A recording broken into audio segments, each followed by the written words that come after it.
Bienvenidas y bienvenidos a esta cápsula del Seminario Permanente de Política y Administración Pública del Colegio de México. Mi nombre es Abel Vidaña y hoy voy a estar platicando con el doctor Gustavo Merino, quien es licenciado en Economía por el ITAM, maestro y doctor en Políticas Públicas por la Universidad de Harvard. El doctor Merino fue director general de Financiera Rural, también fue parte del subsecretariado en la antes Secretaría de Desarrollo Social y actualmente es profesor de la Escuela de Gobierno y Transformación Pública del Tecnológico de Monterrey, aquí en Ciudad de México. Buenas tardes, doctor. Muchas gracias por acompañarnos el día de hoy. Hola, buenas tardes, muchas gracias por la invitación. Pues el día de hoy vamos a hablar de un tema que yo, bueno, en lo personal pienso que ha sido controversial en muchos momentos de la historia de México. Y pues desde septiembre de ese año ha habido una discusión bastante grande, especialmente cuando después de que 10 estados salieran de la CONAGO, de la Conferencia de Gobernadores, Ujú. para formar algo que llamamos ahorita Alianza Federalista, donde estos 10 gobernadores están pidiendo revisiones por el pacto fiscal o tan solo formaron esta nueva organización por inconformidad con varias medidas del gobierno federal. Entonces, con esto en mente, doctor, ¿usted qué piensa acerca de estas peticiones de reforma del pacto fiscal que están haciendo los gobernadores? ¿Y son necesarias? Mira, y yo digo, coincido contigo, el tema es importante y hay controversia al respecto.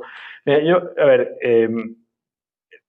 la solicitud, si se mete uno a la página de la Alianza Federalista y demás, nos fijamos que en el fondo mucho de la discusión es sobre el paquete presupuestal 2021 y pues el dinero que se reparte a los estados, que básicamente viene de transferencias como participaciones y aportaciones, más lo que entra vía otros rubros como convenios y otras cosas, ¿no? Y bueno, la Alianza Federalista argumenta que hay un recorte de 180,000 o 182,000 millones de pesos. Entonces, parece ser, digo, evidentemente esto es una cantidad muy grande de dinero y sí importa mucho para los estados no contar con este dinero, pero hasta ahí, insisto, la discusión mucho parece ver que tiene que ver con el paquete presupuestal. También mencionan un, la amenaza, pues, es abandonar el pacto fiscal. Sin embargo, al menos yo no he encontrado una propuesta concreta de parte de ellos de qué se tiene que ver en el pacto fiscal, pero ciertamente hay muchos temas que revisar del pacto fiscal que pueden incluir cuánto dinero se transfiere a estados y municipios, pero que va mucho más allá. Y sí es bien importante porque la manera en cómo está estructurado no solo tiene que ver con cuánto recibe cada quien, sino afecta mucho también las decisiones de gasto de los tres órdenes de gobierno y decisiones de inversión, de gasto público y por supuesto la estructura de nuestro sistema impositivo, ¿no? Acordemos que la parte fiscal incluye la parte de impuestos, pero también la parte de gasto. Entonces, sí, o sea, sí hay muchos temas que revisarle y que, pues ahí podemos llevarla si no se revisan, pero pues hay altos costos para el país también, ¿no? Sí, porque justo ahorita que menciona lo del paquete presupuestal, que creo que justo esta semana se está discutiendo en la Cámara de Diputados, creo que acaba de pasar las comisiones. Creo que un argumento, bueno, que yo he escuchado por parte de oficiales del gobierno federal es que si hay recortes es para poder pagar por cosas que surgieron a partir de la emergencia sanitaria. Pero también los gobernadores están diciendo que si se les quita dinero, entonces ellos no van a poder pagar las necesidades locales para poder pues, hacer los gastos necesarios para que la emergencia sanitaria no tenga tantos estragos. Entonces, ¿cuál es el lado que tal vez pese más? O sea, gastar federalmente para la pandemia o localmente para la pandemia. Mira, lo más que digo, la situación que vivimos, que es muy extraña por el tema de la pandemia y la crisis económica, pues ciertamente lleva a gastos mayores, pero yo creo que sería una pena que no aprovecháramos realmente a pensar en algo, un cambio profundo, y nada más nos fijáramos en resolver el asunto de pues de los gastos ahorita. Yo te diría, por ejemplo, sí, hay muchos gastos asociados a la pandemia, pero, por ejemplo, curiosamente, el gasto en salud del gobierno federal ha sido bajo en época de pandemia. O sea, no se ha ejercido todo el presupuesto. O sea, eso es muy extraño, ¿no? Dado que hay gastos adicionales, estamos reclamando que se tiene que usar el dinero para eso. Entonces no sé por qué hay su ejercicio, no se entiende muy bien. Por otro lado, hay muchos otros rubros de gasto que se han utilizado, ¿no? Los proyectos que le interesan al presidente, Refinería Dos Bocas, el Tren Maya, y sobre todo está enviando un montón de lana a petróleos mexicanos, que es un poquito como un barril sin fondo. Entonces, el tema no es que no hay de dónde sacar, y para atender la pandemia tenemos que resolver esto o no transferir a los estados. O sea, sí hay de dónde sacar, hay que reordenar el gasto, pero insisto, o sea, el tema de nuestro federalismo fiscal sí tiene un montón de cosas bien problemáticas y no es solo una cuestión derivada de la pandemia, ¿no? Se recauda muy poco en el país, la recaudación de impuestos en el país es de alrededor del 16% del PIB, el promedio de los países de la OCDE es como el 34%. Pero, por ejemplo, aún en América Latina, el promedio es 22.8, casi 23% del PIB. Brasil recauda y Argentina recaudan más del 30% del PIB. Costa Rica alrededor del 24%, Chile el 20%, Colombia el 19%, o sea, sigue siendo muy baja. ¿Por qué? Porque nos acostumbramos a vivir por años de ingresos petroleros que ya se están acabando. El precio del petróleo está bajo y la producción está baja. Y está baja porque pues, ya nos agotamos Cantarell y nosotros, ¿no? Entonces sí hay que explorar más y a lo mejor todavía hay de dónde sacarle, pero no nos hagamos. Y luego también, desde el lado de los impuestos, los estados y municipios recaudan muy poco. Recaudan muy poco en parte porque los incentivos están contrarios a que recauden. Fíjate, por ejemplo, la recaudación total de estados y municipios es de como del 0.7% del PIB. Tienen pocas, por ejemplo, los estados tienen pocas potestades tributarias. Las principales son el impuesto a la nómina, el impuesto, bueno, de algunos derechos y aprovechamientos y la tenencia. Los gobiernos municipales tienen un muy buen impuesto, que es el predial, pero está pésimamente explotado. En México, por predial recauda como el 0.3% del PIB. Chile recauda el 1% del PIB.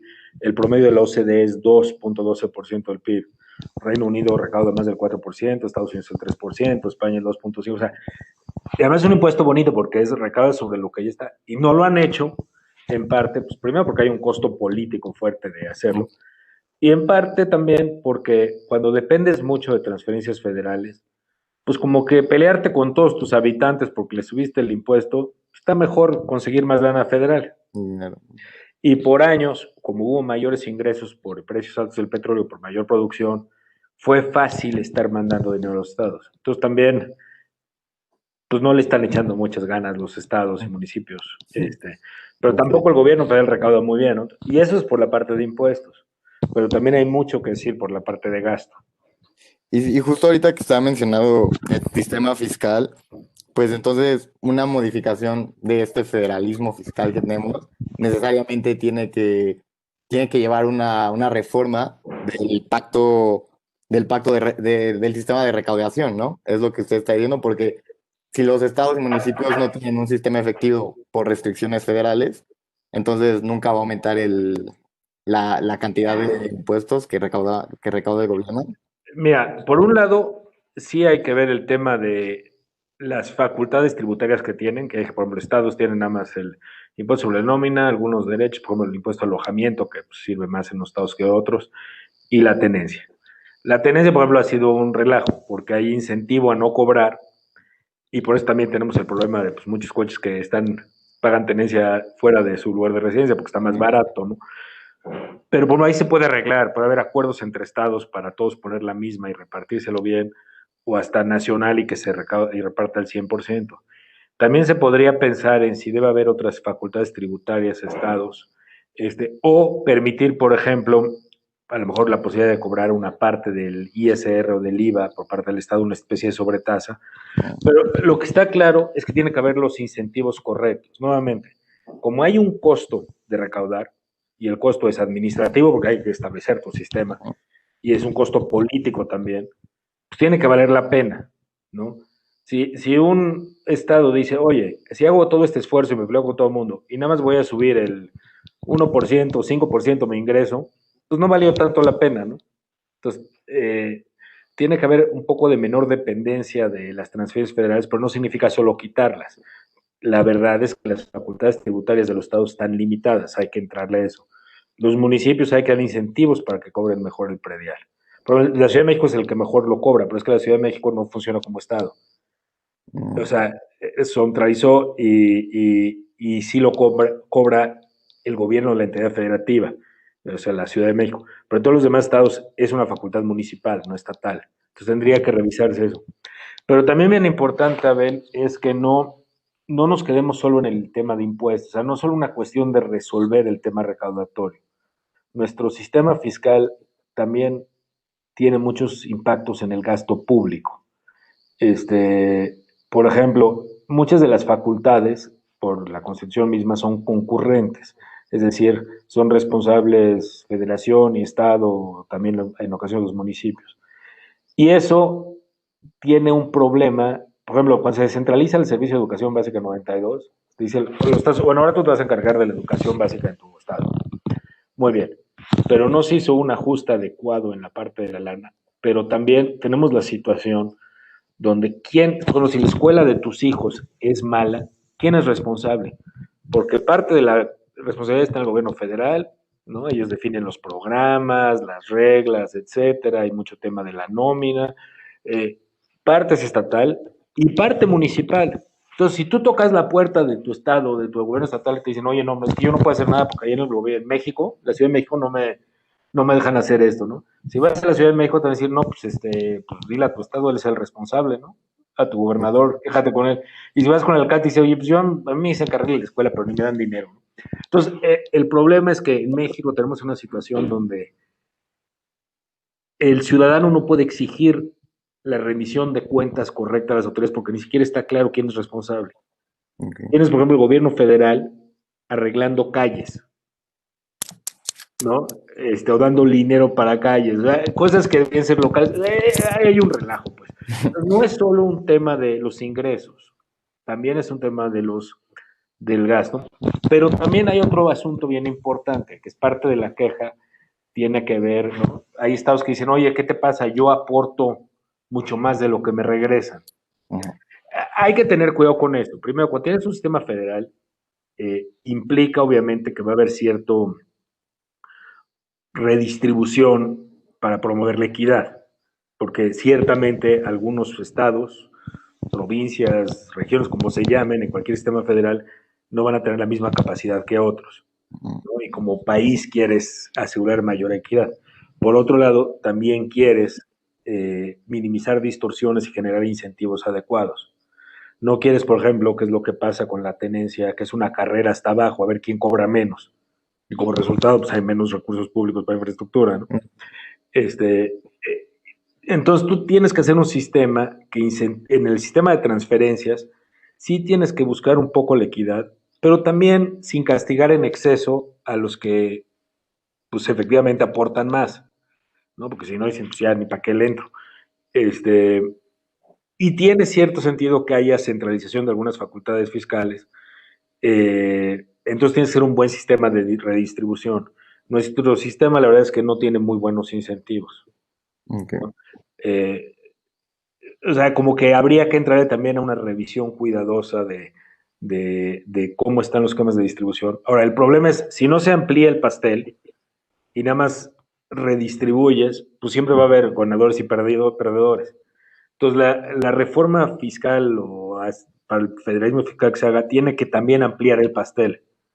Okay. Porque si nada más es quitarle a uno para darle a otro, pues es un juego suma cero. Sí, porque justo una pregunta que teníamos aquí en el CEPAP era que si se hace una reforma fiscal y justo como usted dice, no se amplía el pastel, entonces algunas zonas del país se van a quedar con menos, ¿no? Porque, por ejemplo, el norte, bueno, muchos estados del norte, como Nuevo León, son los que más están diciendo de, es que nosotros damos muchísimo dinero, entonces queremos que nos regresen más porque no es justo, pero hay estados pequeños, tal vez como, no sé, Tlaxcala o Tabasco, que si se hace una redistribución donde se favorezca a estos estados como Nuevo León en la manera en la que los gobernadores tienen, entonces pues ellos van a tener consecuencias, pues, o sea, va a ser una repartición muy desigual, ¿no? Así que puede tener consecuencias, que si una reforma puede tener consecuencias diferentes para cada zona del país.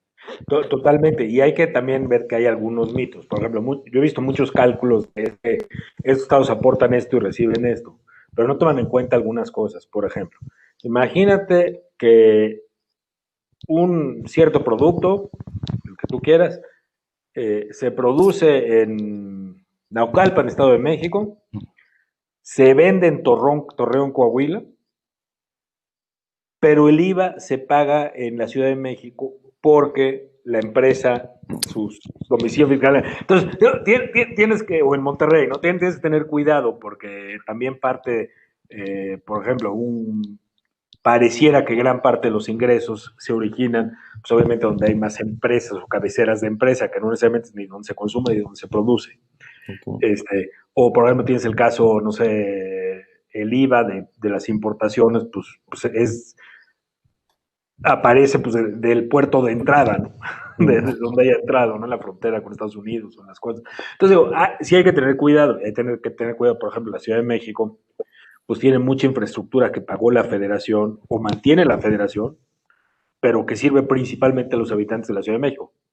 La UNAM, ¿no? La paga el gobierno federal y está muy bien, pero pues beneficia, aunque beneficia a gente de todo el país, pero un gran número de sus alumnos son alumnos que viven en la Ciudad de México, ¿no? Entonces se ahorra eso la Ciudad de México. O sea, en otras palabras, esto no es una crítica, sino que se tiene que hacer con cuidado de estos cálculos. Pero el otro tema que yo te decía de revisar también el asunto del gasto es porque, por ejemplo, algunos estados como Chiapas han recibido cantidades impresionantes de dinero desde el 2000 para acá, precisamente en aras de reducir los problemas de equidad y de pobreza o de desigualdad que tienen estos estados. Pues sin embargo, pues quién sabe qué pasó, porque ni lo han resuelto mucho, ¿no? Entonces, tienes que crear incentivo para que recibes más lana, pero pues que eso redunde en mayor beneficio también. Entonces, el problema va más allá, ciertamente, del presupuesto 2021 y más allá de la simple redistribución de las formas. Tenemos que entrarle a ver cómo se gasta, qué incentivos hay, cómo se recauda, qué tipo de impuestos tiene cada quien, qué incentivos hay. Y asociado a esto, pues hay que empezar a entender otros temas, como la lana que se va a Pemex y a CFE, a pensiones, o sea, es un tema bastante complicado y que resolver un pedacito sin arreglar lo otro, pues no estás resolviendo necesariamente gran cosa. Y pues podría ser tal vez, no sé si sería simplificarlo mucho, pero yo creo que también podría ser un problema de comunicación grande, ¿no? Porque justo algo que decían los gobernadores de ahorita de la Alianza Federalista era, pues se quejaban mucho de todo el dinero que se estaba mandando al Tren Maya, a la refinería y a todos estos proyectos del presidente. Y entonces, no sé, no hay comunicación bien de, pues podría ser de como objetivos nacionales o también de lo que usted decía de que, por ejemplo, que aquí en la Ciudad de México muchísimas placas son de Morelos porque allá es más barato el impuesto, ¿no? Entonces que no hay comunicación para, pues para crear un sistema de recaudación fuerte. Entonces, ¿cómo se podría resolver? Pues yo creo que se requiere a lo mejor una convención hacendaria seria, porque le entra a todos los temas, no solo a la cuestión del presupuesto del año que entra. Y tendrías que, te digo, los temas son todo el sistema de gasto, todo el sistema de ingresos, la parte que se va a los gastos que son, por ejemplo, pensiones y demás, pues para entenderlos bien y asegurar que tengamos, porque además son cosas que vamos a ir acarreando en el futuro, ¿no? Por ejemplo, ya se metieron programas para pensiones en la Constitución, los programas de viejitos, ¿no? Que le gusta mucho al gobierno actual, y sin discutir si es buena idea o no dar una pensión o contributiva a los viejitos, pero sí tiene un impacto de gastos futuros muy grande, ¿no? O sea, todo eso tiene que estar en la discusión. Y si hay cosas que se pueden, o sea, si hay cosas que se pueden arreglar fácil. Yo creo que el de la tenencia se puede arreglar fácil. Te digo, es o un acuerdo entre todos los estados para que todos se pongan de acuerdo en cobrar y se evite el incentivo de ir a otra entidad, o que sea nacional 100% participable, ¿no? O sea, hay cosas que se pueden hacer fácil, no resuelve todo el problema, pero se pueden hacer fácil. Ok, entonces, pues está bastante interesante esto de, porque creo que mucha gente se queda con esto de que si es justo o no la repartición, pero pues es un problema más profundo, casi sistemático, ¿no? De nuestro sistema.